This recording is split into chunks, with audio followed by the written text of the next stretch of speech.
Hey, what's up guys, Movie Maniac here. Continuing on with our marathon of Godzilla reviews. Godzilla versus Destroyah!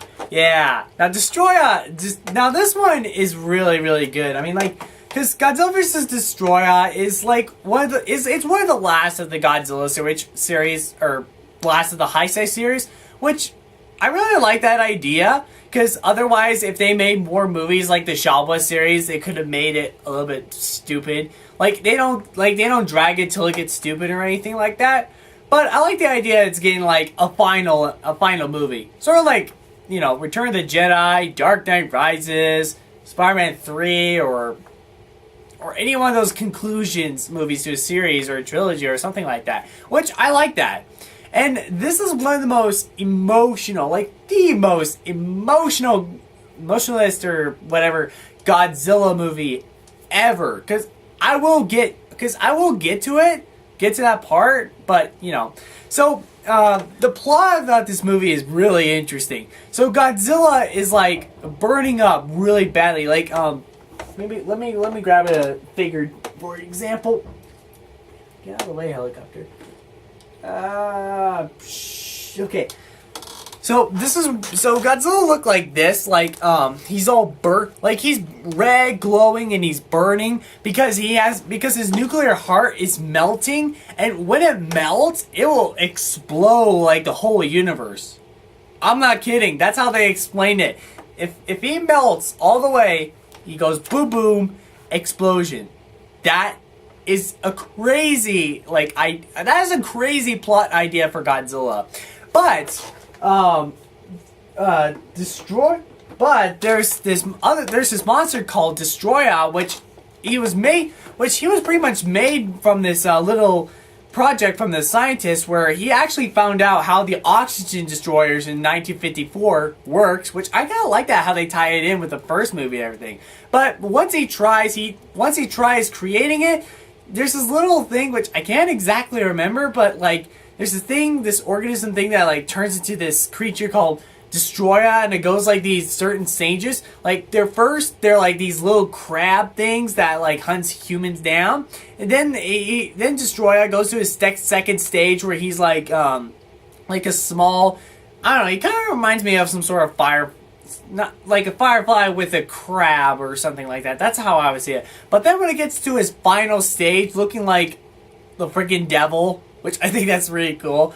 So yeah, I mean, Godzilla has to fight Destroyah, and also Godzilla Jr. too. Both of them team up against Destroyah.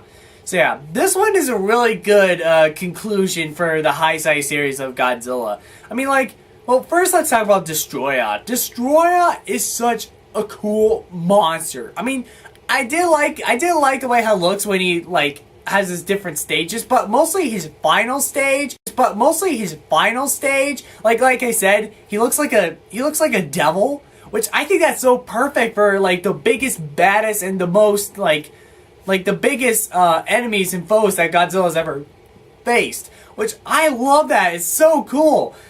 I mean, Destroyah is just so interesting. Like he's got this horn in his head where like he shoots out his laser, and also from his mouth, like the fire breath thingy. And also he flies, which is really cool. I mean, I love the way how I just love the way how Destroyah looks. Like he's one of my favorite Godzilla monsters. Like he's just so big. He's big. He's huge looking, and he's so tough. Like he's able enough to, spoiler alert, kill Godzilla's son. Like, picks him up and drops him, bam, dead. I mean, that's how big and powerful Destroyah is, which is really awesome.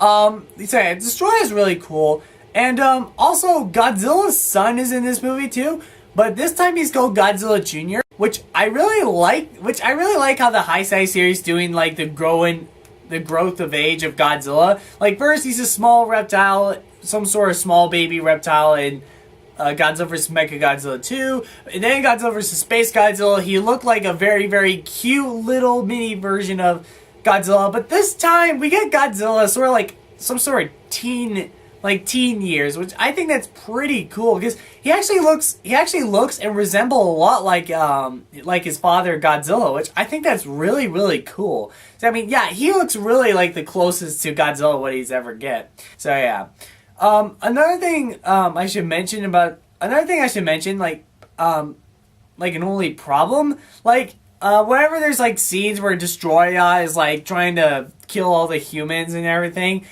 it kind of did felt like I was watching a B horror movie instead of a Godzilla movie, which it's pretty interesting. I mean, there's some Godzilla movies that did kind of act like a B movie instead of a horror movie, or B horror movie instead of a Godzilla movie. Sort of like Godzilla vs. Hedorah, where like it feels like a trippy drug movie, but it's also a Godzilla movie too. But yeah, but it doesn't. But there's not that much in this movie. So, yeah, but you still get to see the rest of, like, Destroyah fighting Godzilla and Godzilla Jr. Now, like I said, this is, like, the most emotional Godzilla movies, like, ever. Because, like, it does get you it will get you teary-eyed. Like, you know, you get to see Godzilla's son die. Well, spoiler alert if you've never seen Godzilla vs. Destroyah. But when Godzilla's sons die, it's pretty dang sad. I mean, just like you seen him grew up in like the other two movies, and finally he almost looks like his dad, but then he just dies.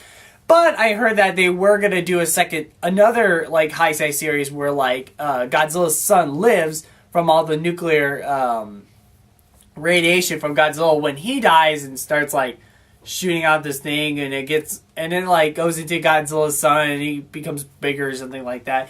But that never went anywhere. But the biggest thing of this whole movie is just Godzilla dying.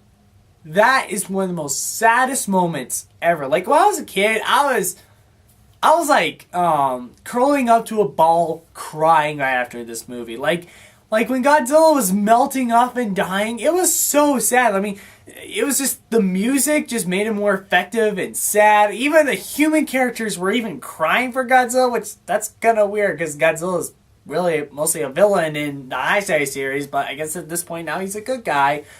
But yeah, it's so really sad to see him die. It gets all emotional and teary-eyed, which, yeah, I mean, it's one of the saddest of all the Godzilla movies.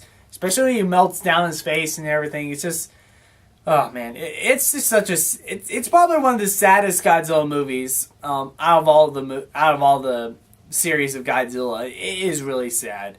So, yeah, it's sad to see Godzilla die, but that's okay, because we got the Millennium series next. Oh, yeah, and also 1998. Dang it. So, yeah. So, Godzilla vs. Destroyah is a really good one, a really good conclusion to the Hisei series, and of course, really the most emotional Godzilla movies ever. It'll get you crying if you see it. So, yeah, I mean, this one is also one of the best of the Hisei series. I will give it I will give this one an A- as well. So good. So yeah. So my ultimate question is, what did you think of Godzilla vs. Destroyah? And how bad did you cry for Godzilla when he died? Comment that down below. Check out my other videos, they're really cool. Like to subscribe, like my page on Facebook.